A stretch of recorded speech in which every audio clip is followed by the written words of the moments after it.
This is the Missouri Constitutional Action Brief. I'm Andre Ong. I have my co-leader and wife, Angela Ong, here on my far left, and Lisa Pannett's been joining us, and we've been having a great time. We're going to talk about Lisa and your work and what you've been doing and how that went, and also we're going to talk about the town hall coming up on the 4th, right? So we'll get into that, and let's start there. All right, so we're going to talk about your story, but tell us first about the town hall. It's May 4th, May right? 4th. So Tuesday? Tuesday. Yeah, okay. Tuesday. I know it's on my calendar. We're going. Yeah. Good guess. It's at noon. Okay. It's at the Capitol Rotunda. Anybody that has never been, okay, you just plug in your navigation system, the Missouri State Capitol. It'll take you right there. We all depend on those navigation systems now.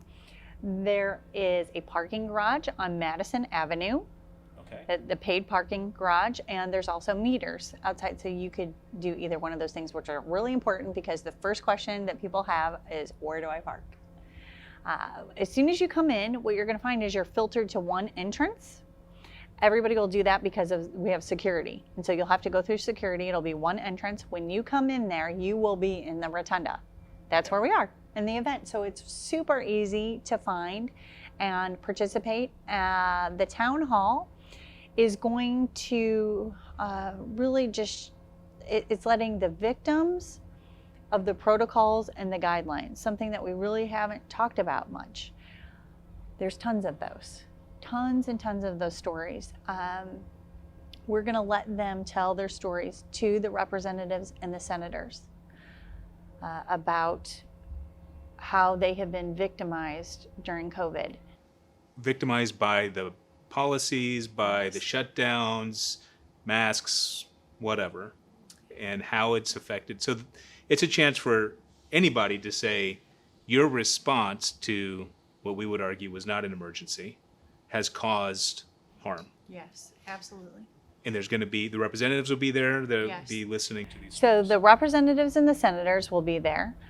We also are having Dr. Carla Dean Graves, who's one of these America's Frontline Doctors, Right. part of that group. She's going to talk about what she has witnessed over this time period of COVID.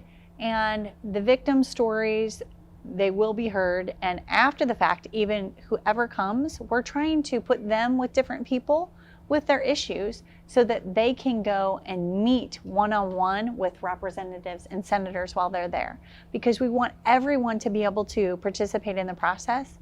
And when they do that, we're all better off in keeping and maintaining our republic. So at noon, how long do we expect it to So last? that should last about an hour, and then I would plan about 2 more hours to meet with your senators and representatives. Again, you won't have to feel like, well, I don't know how to do that, because Right. we're going to have other people there to help walk you through That's the what I process. wanted to ask. Well, I've never been there. Let's say I've never been there. Have no idea what's going to happen. What do I expect? And it sounds like you kind of covered that. Yeah. So, So hopefully, too, I mean, we have so many issues right now. I mean, now more than ever.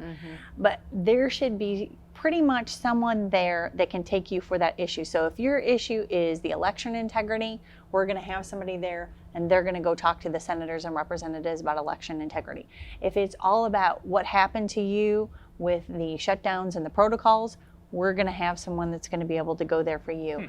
If your issue is harm with vaccinations and medical freedom, we're going to have someone there for you.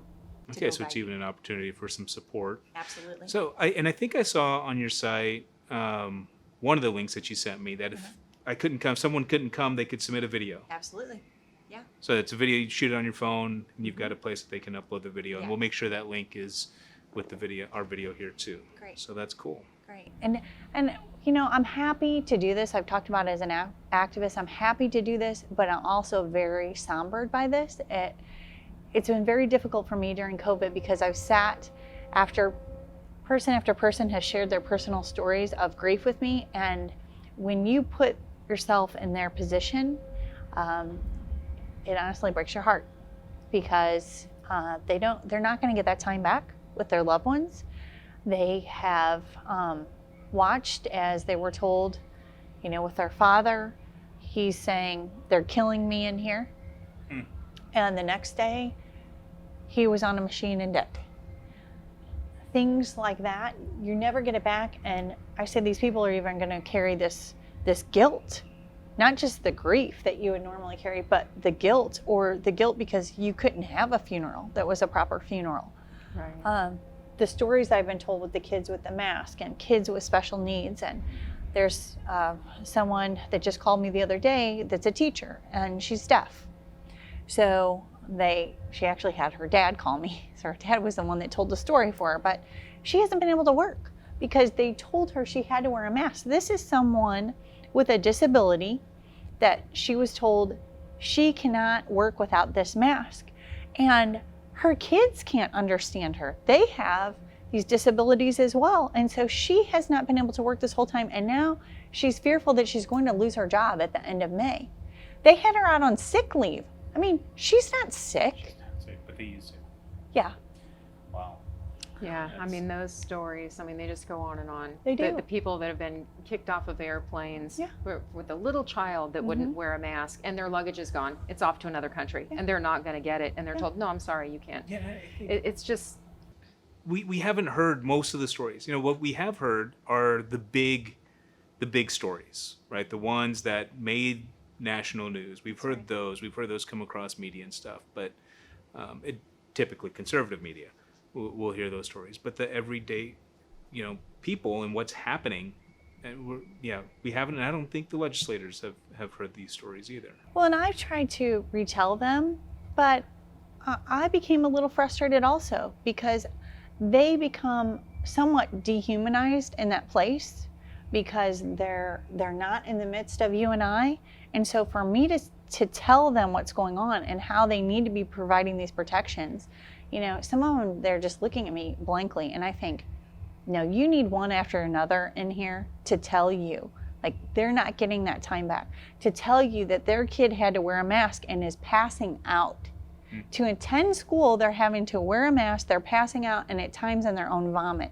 This is what the parents call and tell me, one after another. I can't help them. I'm not a legislator, but I can tell their stories for them. But now is the time that they all need to come. Everyone needs to come and tell your stories. That's great. and the economic loss, a lot of people in the state are shielded from it. We live in St. Louis City, so we see it every day. Business after business boarded up. These were people that were already just barely making it before this happened. And now you put, layers upon layers of mandates on them. People just aren't going to go shopping anymore. And I mean, we can just drive down Kings Highway. We live off of Kings Highway near Tower Grove Park. And maybe 1 out of every 5 businesses are still operational. People need to know what's happening. They don't see it. And they're being told like, oh no, everything's fine. The economy is doing great now. It's not doing great. No, it's not doing great. And what it has done to the business owners, what it's done to the parents, what it's done to the kids with disabilities, what it's done. There is such a huge untold story just in the nursing homes alone. Yes. I personally know my cousin. She had her grandmother in a facility. They said she has COVID. They wouldn't allow them in. Finally, they said, okay, we're getting in. They let them in. What they found is her grandmother alone in a room, completely stripped naked, not a blanket on her, and cold air blowing on her. To the point that the nurse that came in, they were in shock. The nurse that came in said, you need to get her to the hospital now. They took her to the hospital. She ended up dying in the hospital. There is no excuse to have an elderly lady in her 80s stripped naked in a care facility It's just disturbing. with cold air blowing on them without a blanket. Yeah. And there's tons of these. The nursing home stories, there's one after another. And I think that's where we have to look at as human beings. We wondered how things happened with Germany. We better start looking at ourselves now because we cannot ignore what has been happening in these nursing homes. And back to the SB 51 and being relieved of that liability. That's right. We'd see more and more of that. Yeah. And what most people don't know is Republicans is that Claire McCaskill, the Democrat Claire McCaskill, that most everyone does know, the Democrat, her husband owns the majority of the nursing homes in Missouri. I did not know that. Yes. Okay. So yeah, we definitely want to be as many people as possible. Many, Right. just, I mean, Fill the rotunda. fill the rotunda, gather a group of people, and come and participate in your Come government. tell your story. Yeah. And I think there's a lot of power in just telling your own story. I do too. You know, that's the in Christian circles when we talk about telling your testimony, it's just your story. Right. It's what's been going on and what God's done as well. So yeah, come join us. Yeah. Have fun. Yeah. Okay, you guys were talking about what it's like at the Capitol, Uh-huh. right? So you're, I don't know, this isn't your career track. This isn't what No. you were planning on doing. So No. you're there. What is it like for you day to day? Like what's a good day?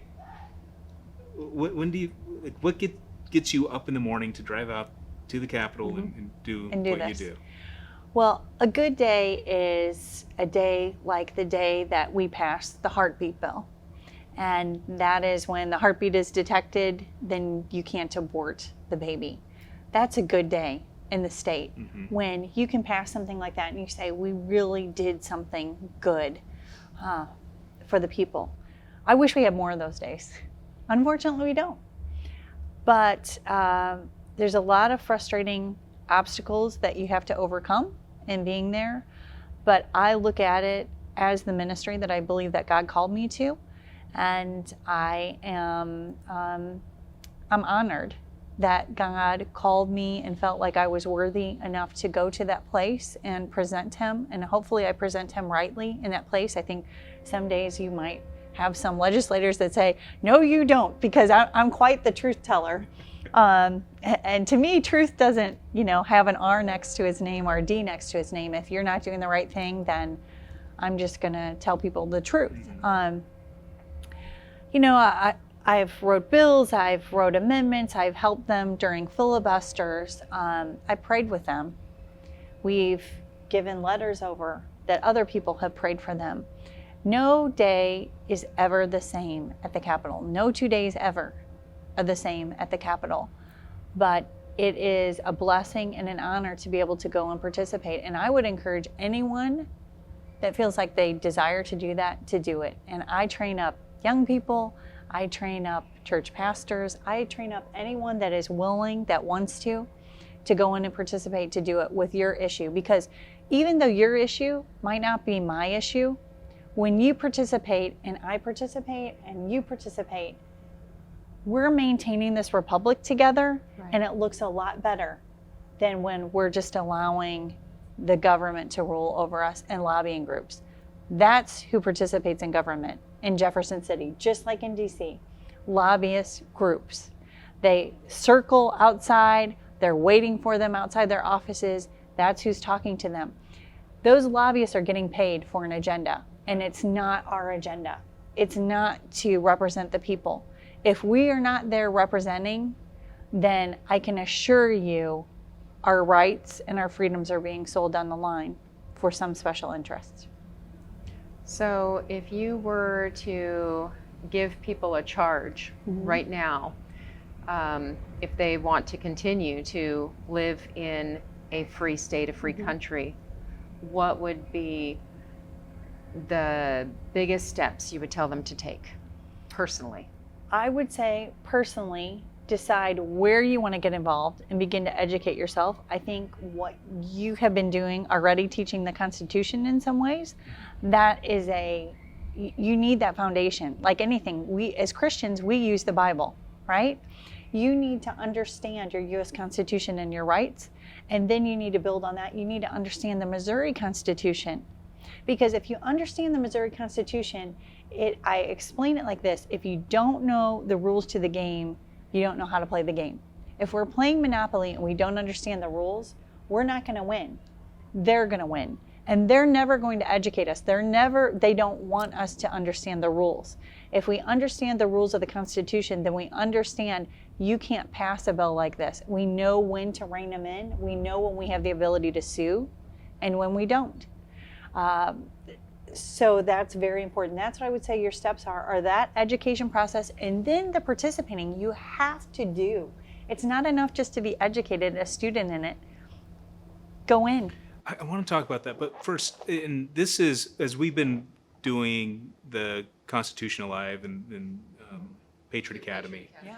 and hosting those groups, Rick Green, who runs that, talks a lot about original intent.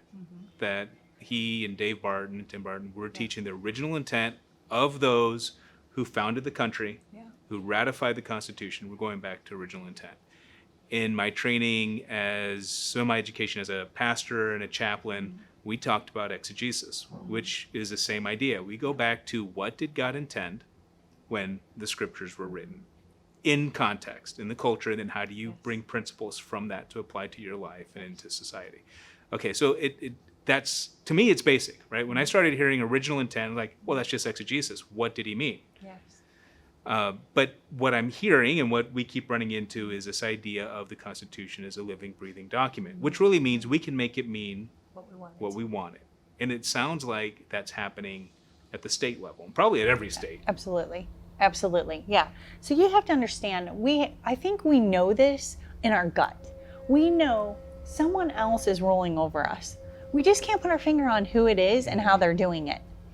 So you have to understand the rules. Are there elite? I can guarantee you there are. And they're doing it in unison across the states because we don't understand and we don't know how to participate. You talk about original intent. I think that is the perfect example of what we all need to understand here. Because with the Constitution, I'll give you one issue. So initiative petitions.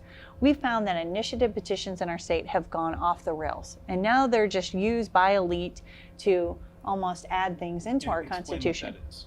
So an initiative petition is where we would go out and we would get signatures on a petition, and once you reach the threshold, then you can, it So that's the goes people to that the ballot. stop you at Walmart when you're trying to get You got it. Okay. Yes, yes. So those are the people that stop you at Walmart, and once they reach that threshold of signatures, then they can place it on the ballot.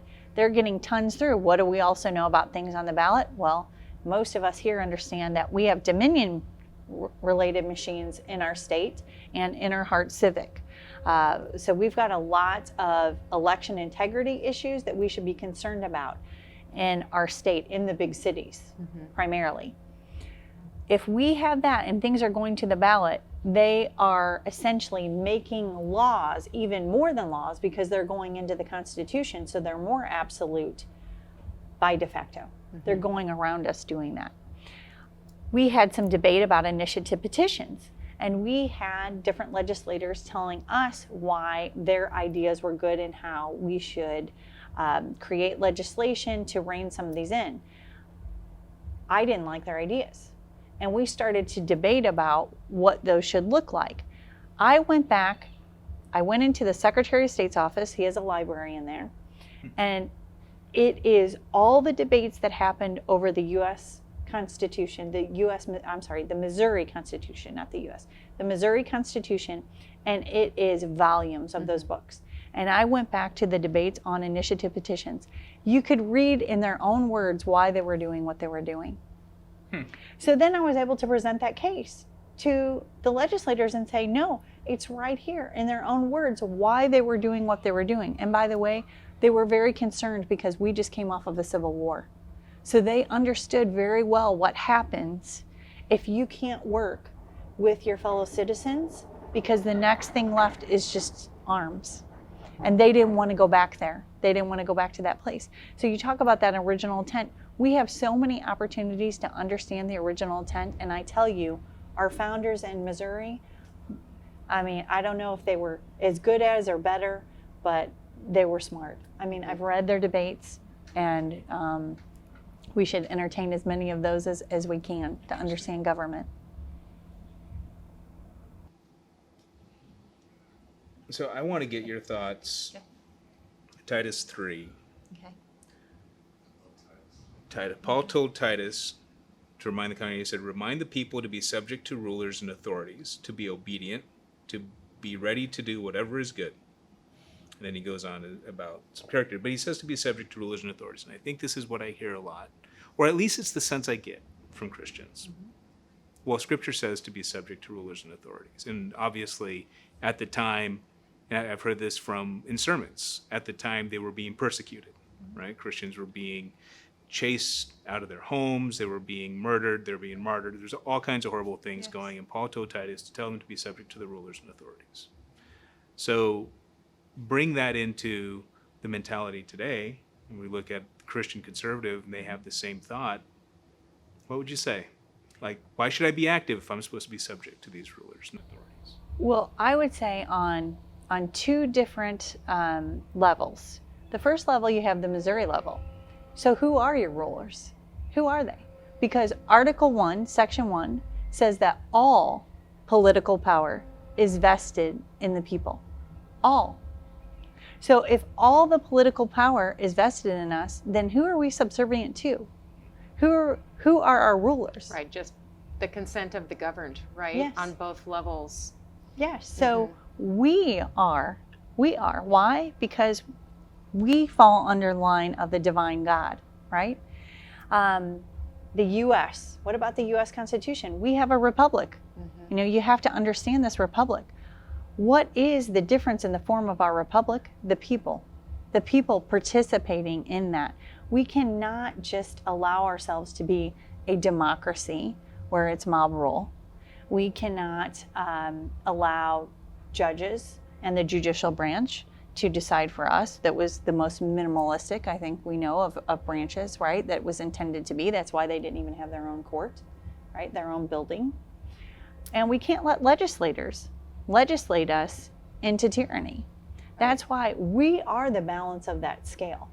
You know, and interesting enough that you bring this up, because just for me personally, the Lord showed me the very first day that I did anything before I did a thing in politics. He showed me a scale. And if you look at a scale, what it is it's a cross.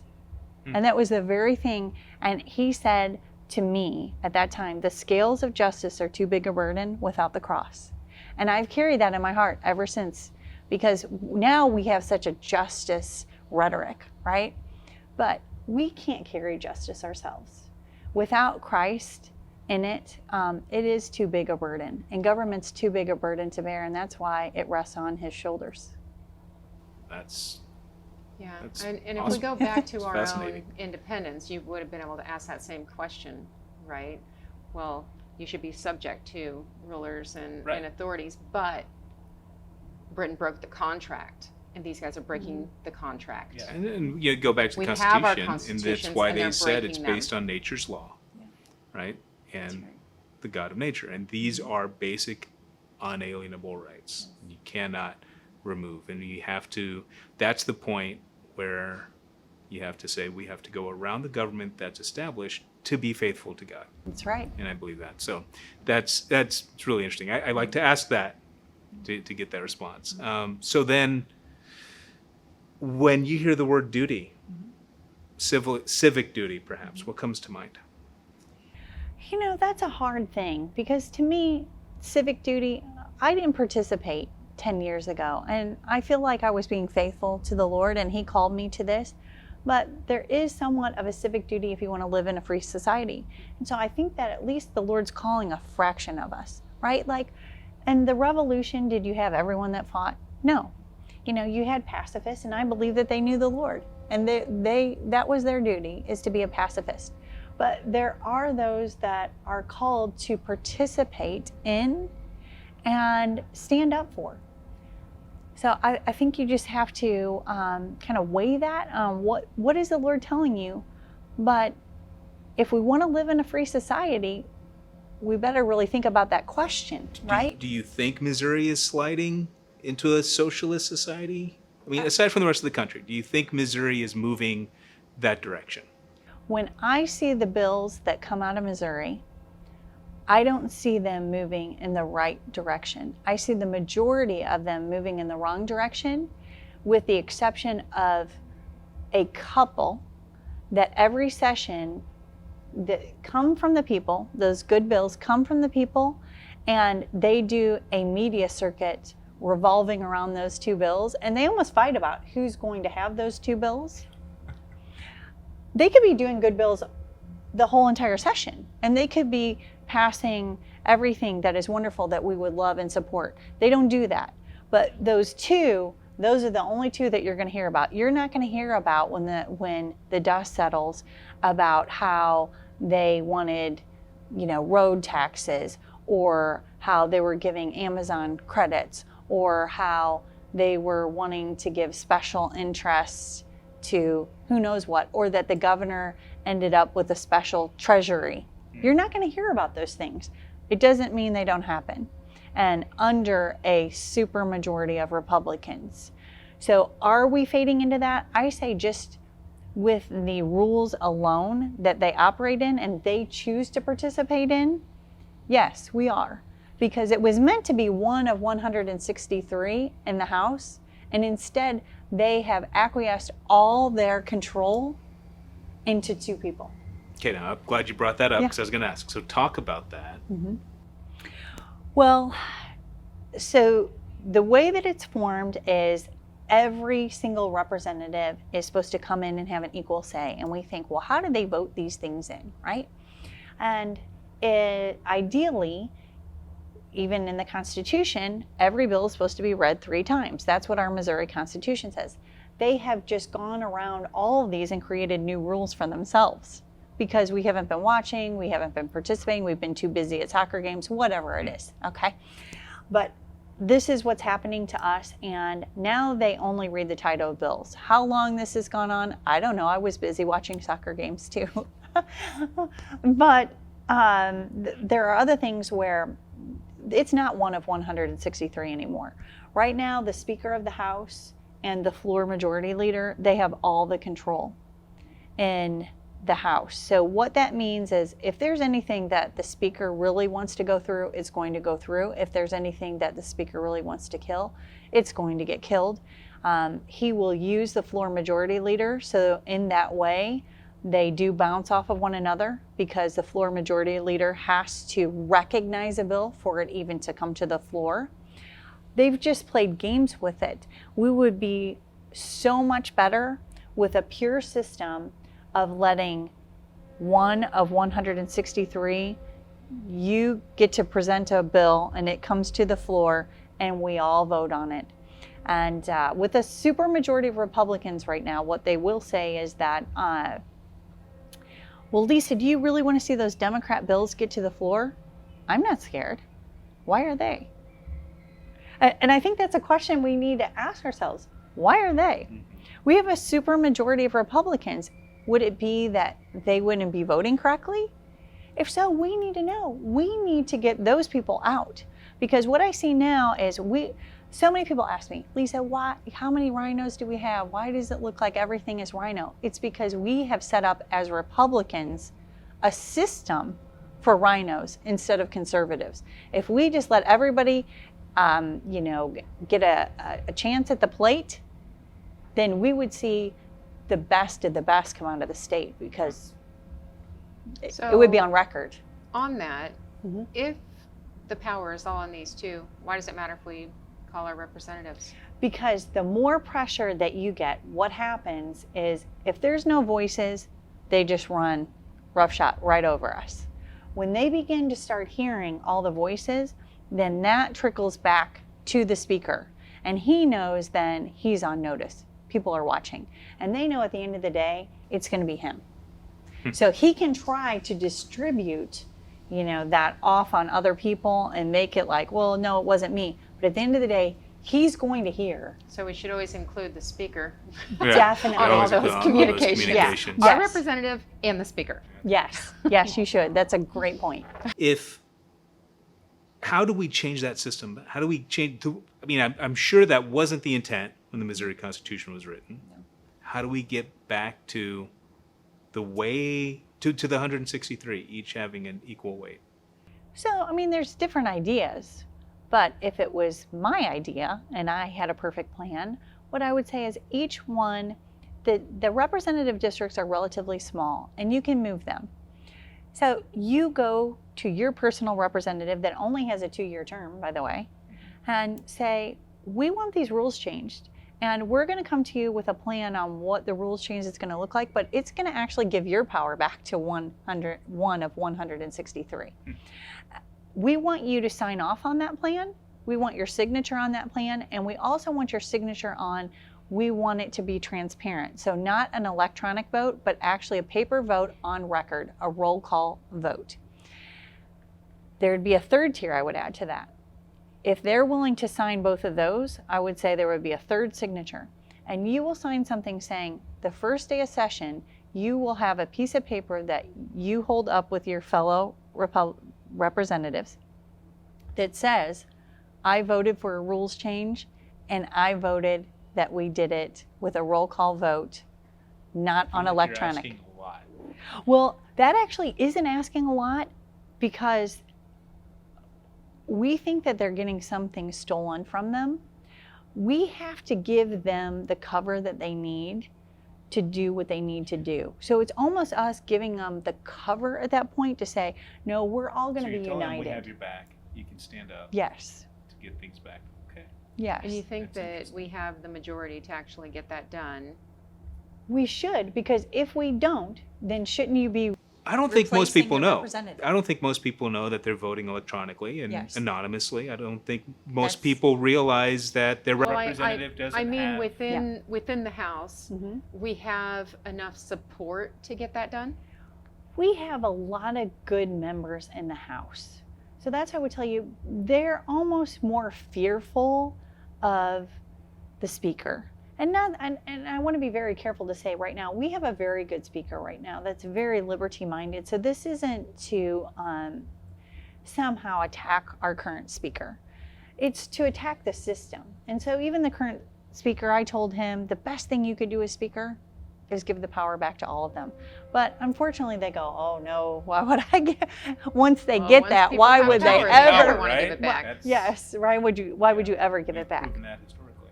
Yeah, but that's what we need. And so we need to give them the cover to do that. Do we have the majority? We'll see. We'll see if we do. But if we don't, then that tells us then we know we need to get those people out. That's why that third tier is so important for them holding up that paper.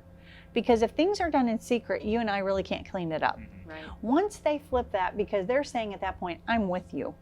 I'm with them. I want that. And we have those that do that. What are we looking at? We're not so much looking at them. We're looking at the ones that didn't. Said, now we know you're a problem and you're a problem and you're a problem. Now we're coming after your seats. Because you are the rhinos.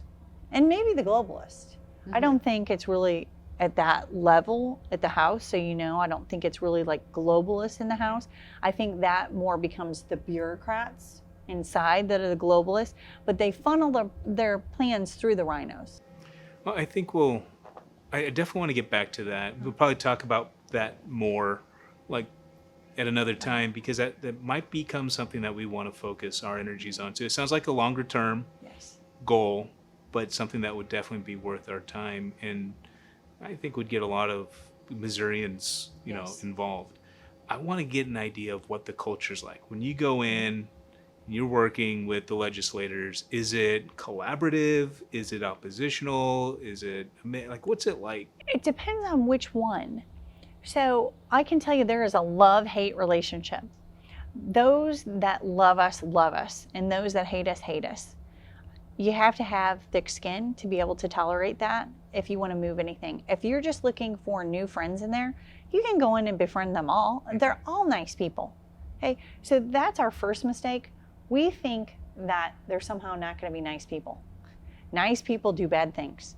That's lesson 101. There's a tweet there. Nice people do bad things. And I have one that's just sticking in my head right now, one senator in particular, that was the nicest man that I love, that I would go out to lunch with at any point, and I would continue to say, you were the worst legislator.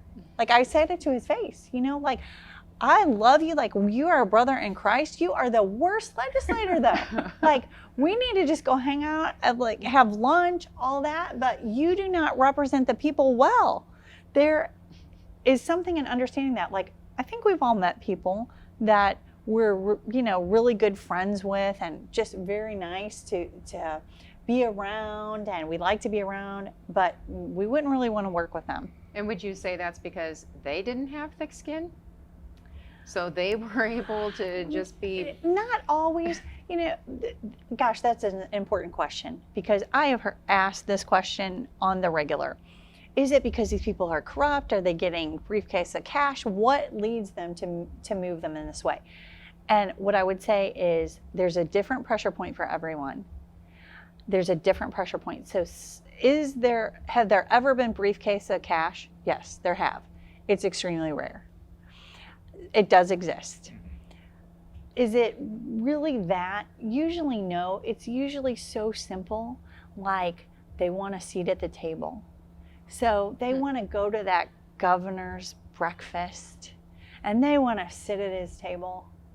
And if they do that and they oppose that bill, they don't get to sit at the governor's breakfast at his table. There's a proverb about that. If king invites you, paraphrase, king invites you to dinner, hold a knife to your own throat. Yes, so that's a big one. Another big one is people use this as a job, like a fill-in job. It doesn't pay very much. It's around $34,000, whether you're a representative or a senator. Most people don't know that. So we're kind of getting what we pay for. That's another discussion. And they're looking to go to the next job because they will be termed out of this one. So if you're looking to get another job, I shouldn't say career, another job after this one, and you want to make about $100,000 a year, that's what they're thinking, then the governor or a lobbyist, whoever it may be, is coming to you and saying, we really need you on board with this one. Mm-hmm. We need you to carry the water with this one. And you know what? That Public Utilities Commission, they're going to need a new commissioner next year. They're going to need a new one. I know you're termed out. So we're going to be looking at you. So many bad things pass that way. So many. There are other ways. There's sex scandals. There's all those exist also. But the majority of them happen because somebody wanted a position somewhere else for $100,000, or somebody wanted to be at that breakfast. And it's really just that simple. And that's how our liberties and freedoms are being stolen. I heard an interview today with Jim Lehrer, and he was talking about a book that he has out recently, which is the idea is to take a person through enough self-reflection to get down to what are your core values, principles, and focus. And then, he's not coming from a Christian perspective, I don't think, but I thought it was interesting that he said he's worked with so many superstar athletes, Olympic athletes, and they get to the point that they've won the gold medal. So they're at the top and they're like, I'm not satisfied. I'm not happy. I thought this would be different. He said the distinguishing factor has always been that what really mattered was these values of family and people and things like that. And I'm beginning to hear you saying that's what's happening if a legislator hasn't come to the point that they've understood what really said, this is what's important, regardless of the money, regardless of the job, regardless of anything else. This is what matters, and this is what I'm here to do. Then they can't get bought out by a breakfast or a job. Yeah. But we don't, and I think that's part of the miseducation that we've had, right? Yeah. We've taken out a sense of value and the core principles that we originally got from Scripture, taken that out of schools, and we've taken out the Constitution. Yeah. So you don't have any guidance. You just have people who, it's a power position, and it's a job, and it's a role. And I think that gets lost in there. It does. I think that's what you're talking about. With candidates that I work with, this is one of the main things that I will do with them at the beginning. I say, everyone has a sin nature. I'm asking you to find yours. I'm not asking you to tell me what it is. I don't want to know. Okay? I don't want to know. But everybody has one, and I ask you to entertain it and put yourself in that place so that you understand and you're aware if it's power, if it's money, if it's women, men, whatever it is. But entertain it, know it, so that you don't do it. Because they will come for you. They identify that as soon as you're in. What is it? What is it that we need to do to move him? If it's that breakfast, if it is that committee, if it's bringing what they term honeybees, okay, honeybees, honeypots, and that, whatever that looks like, that's what they will do to move you. And if you want to keep our freedoms and our liberties, that has to be front and center in your mind at all times, that I am not going to take that power position. And the good ones that I've seen, and there are good ones that exist, they will say things like, Lisa, I just have to check myself every day because I know that could happen to me. That could happen to me, like I could actually cheat on my wife or this and that. And I just think, what? I mean, I look at him and think, that is so silly that he entertains that every day because he is not going to cheat on his wife. But I love that because he goes there with himself every day. And so those good ones that do that, I mean, thank you, Lord, that you have brought good ones for us like that. That no, look, no, I can fall just like anyone else. Right. I know you guys have been sticking with us for a while. Thank you. If you've watched this far, and I hope you've been as fascinated with Lisa as we have. We're so honored to meet you. Why don't Thank you. we talk about the faculty training coming up? The faculty Because it's training. gonna be Yeah, soon, let's, and, so like, how can you get involved? Maybe get some we will post the link for that, but we have the Foundation for Applied Conservative Leadership Yep. training coming up June 12th in Afton. That will be at Rooftop Church. Details will be on the website at showmeaction.net, so you can find out about that. Early bird price is $40. It is training on how to organize, be active, be effective, do a lot of what Lisa's doing, and we'll be there personally. And we would love to have you with us. So I will make sure the registration link is in there. All right. Well, thank you so much. It was incredible hearing your story. I really appreciate it. I think as soon as I heard about you, and our mutual friend told us, I was like, I got to meet her. We got to have this talk. So it was great.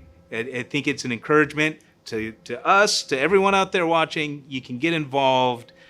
No special training education required. God will train you in the field. And Town Hall Tuesday, come join us.